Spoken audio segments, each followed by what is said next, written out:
Mars punya dua satelit yang kita kenal sebagai Phobos dan Deimos. Selain bentuknya yang aneh, kedua satelit ini nggak punya keistimewaan. Tapi jangan salah dulu.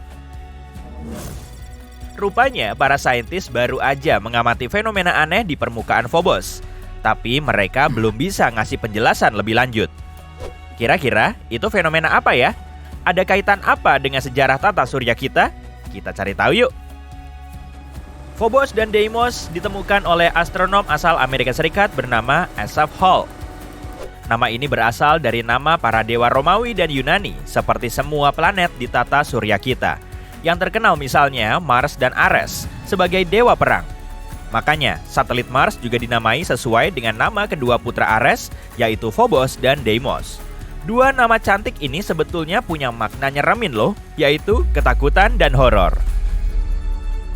Pada tahun 1971, teleskop Mariner 9 milik NASA mengambil foto Phobos dan Deimos untuk pertama kalinya. Kita jadi tahu kedua satelit ini nggak mirip bulan. Keduanya punya bentuk dan orbit yang aneh. Selain itu, cuma Phobos dan Deimos lah satelit di tata surya kita yang paling dekat ke planet induknya. Namanya juga anak-anak dari induknya kan? Meski jaraknya sangat dekat ke Mars, Phobos dan Deimos nggak kelihatan jelas dari permukaan planet merah. Bentuk Mars yang bulat menghalangi Phobos dan Deimos dari pandangan kita. Meski diamati dari ekuator Mars, Phobos lebih kelihatan mirip asteroid biasa dan Deimos mirip bintang. Kedua satelit ini jauh lebih kecil dari bulan kita. Phobos dan Deimos adalah satelit terkecil dan paling redup di seluruh tata surya kita. Padahal, nama yang disandangnya termasuk tokoh besar loh. Tapi masih ada masalah yang belum terjawab.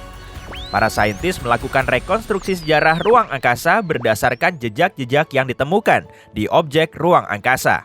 Adanya lekukan, goresan, dan retakan bisa ngasih tahu mereka peristiwa yang terjadi miliaran tahun silam. Selama bertahun-tahun, para saintis meyakini Phobos dan Deimos sebagai satelit kembar, seperti prototipe Yunaninya. Tapi kemudian, pengorbit Viking milik NASA merilis foto-foto baru. Saat itulah mereka menemukan perbedaan mencolok pada kedua satelit ini. Permukaan Phobos dipenuhi galur besar, berupa rangkaian lubang dalam yang memanjang dari ujung ke ujung. Lalu, apa yang harus dipermasalahkan? Lagi pula, banyak objek ruang angkasa juga punya galur serupa kan? Memang iya, tapi nggak ada yang sebanyak Phobos. Seluruh permukaan Phobos dipenuhi galur super besar yang panjangnya lebih dari 19 km dan lebarnya 200 meter. Bahkan ada juga yang saling berpotongan. Ini menunjukkan Phobos telah mengalami banyak peristiwa ekstrim. Memangnya peristiwa apa aja yang pernah terjadi di Phobos? Sebetulnya para saintis nggak begitu yakin, tapi mereka punya sejumlah teori. Teori ini nggak cuma ngasih tahu kita tentang masa lalu Phobos, tapi juga bisa memprediksi masa depannya. Teori pertama, tabrakan asteroid. Biang kerok yang satu ini udah jelas banget. Di Phobos terdapat kawah besar Angeline Stickney yang berdiameter hampir 9 km. Nama kawah ini diambil dari nama istri Asaph Hall yang menemukan kedua satelit Mars. Jadi menurut teori pertama, Phobos pernah ditabrak objek luar angkasa hingga menyebabkan benturan keras. Lalu, peristiwa ini menghasilkan kawah besar. Dampak benturannya juga meninggalkan banyak galur di seluruh permukaan Phobos. Awalnya, teori ini sangat meyakinkan, tapi para saintis bisa mengamati titik lemahnya. Mereka sudah tahu semua galur Phobos nggak terbentuk di dalam kawah, tapi di sebelahnya. Jadi, galur tersebut nggak terbentuk oleh tabrakan. Lalu gimana dengan galur yang saling berpotongan? Memangnya itu cuma kebetulan? Para saintis melanjutkan pencarian mereka. Teori kedua, penyebabnya adalah puing-puing ruang angkasa. Nggak seperti teori pertama, teori kedua menyatakan bahwa galur Phobos nggak secara langsung disebabkan oleh tabrakan. Tapi begini kejadiannya. Ada objek yang menabrak Phobos hingga banyak batuannya terlempar ke ruang angkasa.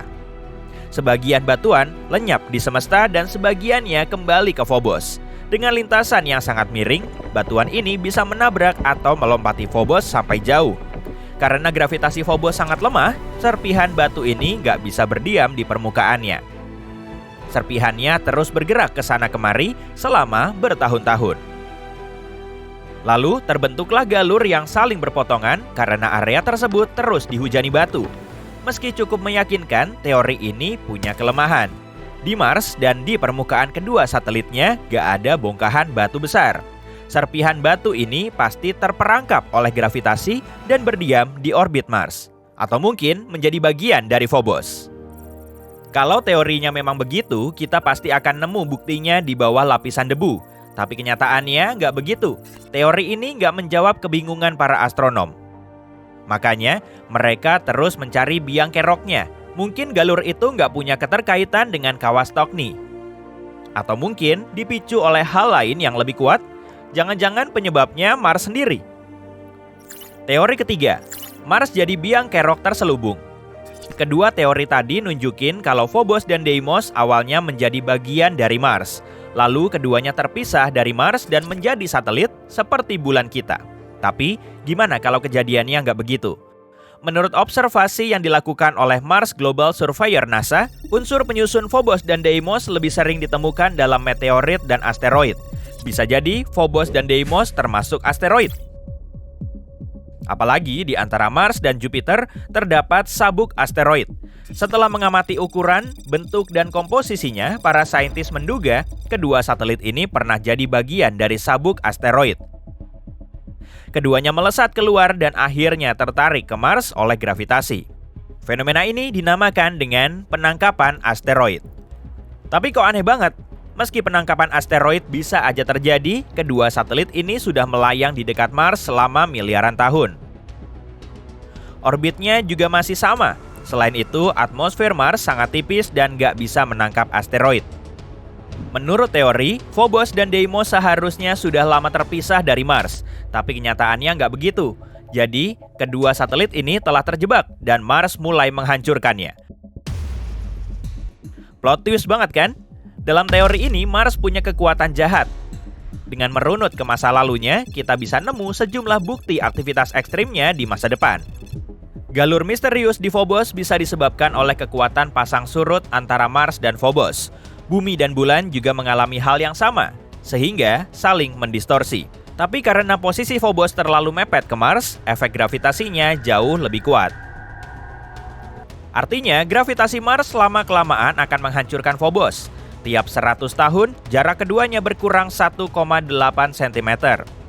Ukuran Phobos juga menyusut sampai 2 meter, sehingga makin rentan dan lemah. Makin kecil ukurannya, makin besar dampak gaya pasang surutnya. Terbentuklah sejumlah galur dan goresan di permukaan Phobos. Dalam 30-50 juta tahun, Phobos diperkirakan akan menabrak Mars atau hancur menjadi serpihan batu kecil. Lalu, Mars akan memiliki cincin seperti Saturnus dan Neptunus. Makanya, Phobos juga dijuluki sebagai satelit Mars yang terkutuk. Semua itu memang masih teori, tapi dengan mengamati latar belakang Phobos yang super dramatis, kita jadi tahu dinamika objek luar angkasa. Dan dengan mendalaminya, kita bisa menyingkap lebih banyak misteri. Nggak cuma Mars, tapi juga objek lain di tata surya kita. Kalau kelak Mars bisa jadi koloni manusia, kita akan sangat terbantu dengan mempelajari Phobos dan Deimos ini. Semoga aja misi eksplorasi satelit Mars bisa menyingkap rahasia menarik yang masih tersimpan.